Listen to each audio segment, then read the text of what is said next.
Now you have to understand something called conditioning or upadhi. Upadhi means conditioning. Okay. The concept of conditioning you have to understand. For example, a water from a well, fresh water, is pure. Okay. So you want to add a tea powder to that. Then you call it as tea. The water has taken the name of tea. Anything has happened to water? Nothing has happened to water, right? Has anything happened to water? But you call it as tea. It's tasty. The water is tasteless. Right? Then you add lemon and make it lemonade. Okay? Then there is water from the street, muddy water. Then the water from the ocean is there, salty water. But has anything happened to the water? No. You are adding conditionings. Correct? Nothing has happened to the water. Has anything happened to water? Nothing in reality. Water has a conditioning called salt, then it's called seawater. Water has a conditioning called lemonade, then it becomes lemonade. Tea powder, it becomes tea. And it is called by various names and various tastes or various forms. Is this clear? Atma is like that. Okay. So when you say Atma, body is added to Atma, you call it as individual soul, but nothing has happened to the Atma. Nothing has happened to the self.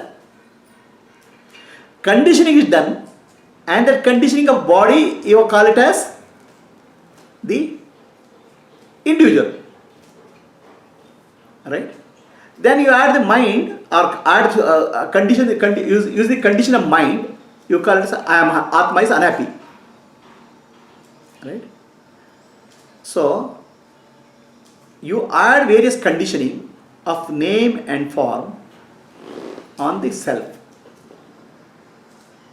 But nothing in reality has happened to the self. Atma. I am suffering.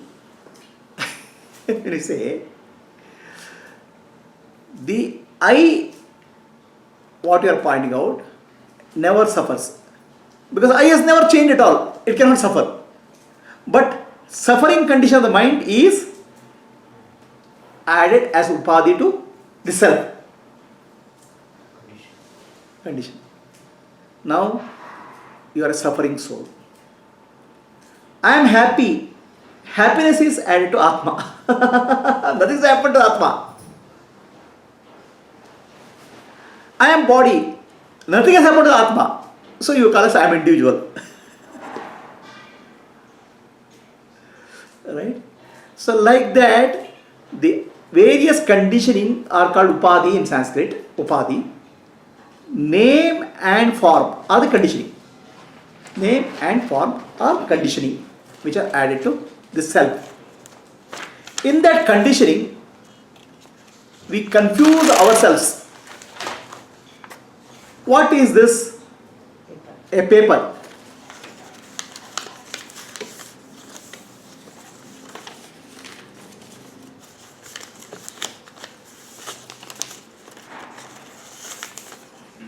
What is this? A rocket. What happened to the paper? Paper is there only. Okay? Nothing has happened to the paper. Because of the name and form, we do a conditioning. A conditioning is imposed on us. And we think something is happening to Atma. Nothing is happening. When the body is added to the Atma, okay, then you say died, he dies. The Atma never dies. When the mind is added, you say suffering is there. Nothing has happened to Atma. Okay. So this conditioning, name and form are conditioning Atma. In reality, nothing has happened to the self. Are you clear? And that immortal self you are. And that immortal self is called God. Immortal self is called Brahman. Any confusion is there? This is the meaning of Tattvamasi. You are that. Again and again you are mixing up the conditioning with the body. Conditioning body and mind on the self. And this conditioning is always contextual. I am a mother. How long you are a mother? When the child is your mother. The moment you go to the husband, you become wife. The context is changed. And what were you before you gave birth to the child? You are not a mother. Right? So like that, the conditions or the functioning we are adding as a conditioning on the self. Self itself is unconditioned. Nothing happens to that. Water itself doesn't change. By adding lemonade, lemon or sugar or salt, nothing has happened to water. That is Atma. Everywhere it is there. All the time is there. It is you. That Atma you are. That Atma is Brahman. This is the teaching of Yamadharmaraya to Nachiketa.